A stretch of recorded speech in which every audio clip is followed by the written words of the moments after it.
রাস্তা জুড়ে গর্ত, খানাখন্দে ভরা, তার উপরই ট্রাম লাইন। একদিন দুদিন নয়, প্রতিদিনই এই বেহাল লাইনের ওপর দিয়েই চলছে শহরের ঐতিহ্যবাহী ট্রাম।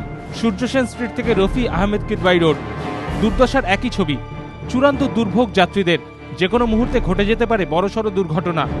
পরিবহন মন্ত্রীর বক্তব্য, ট্রাম লাইন সারাতে 26 কোটি টাকা লাগবে, তাই পুজোর আগে ট্রাম লাইন সারানো অসম্ভব। তুমি ট্রাম লাইনের কথা বলতে পারি, আমি সকালে দেখতে গিয়েছিলাম, 26 কোটি টাকা লাগবে, পুজোর আগে সারানো যাবে না। সূর্য সেন স্ট্রিট, তারপরে তোমার ওই রফি আহমেদ কিদওয়াই রোড, আরজি কর, এখানকার ট্রাম লাইনগুলো কংক্রিটাইজ করতে সময় লাগছে।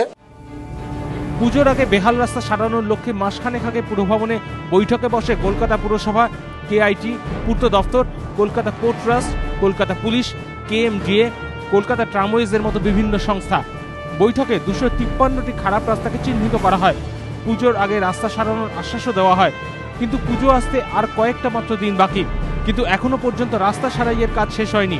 পুজোর আগে কি সব রাস্তা সারানোর কাজ শেষ হবে?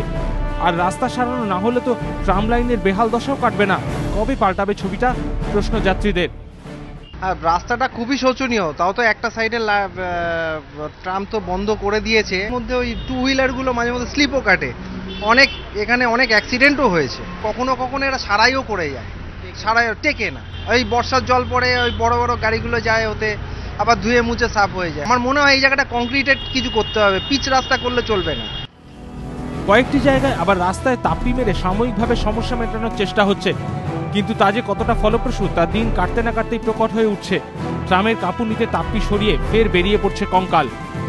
ট্রাম লাইন বরাবর বড় বড় গর্ত, রীতিমতো দুর্ঘটনা ঘটার সম্ভাবনা। অথচ পুজোর আগে এই রাস্তা সারাই করা যাবে না বলে জানিয়ে দিয়েছে রাজ্য সরকার। স্বাভাবিকভাবে ঝুঁকি থেকে যাচ্ছে যাত্রীদের। অর্ণব মুখোপাধ্যায়, এবিপি আনন্দ, কলকাতা।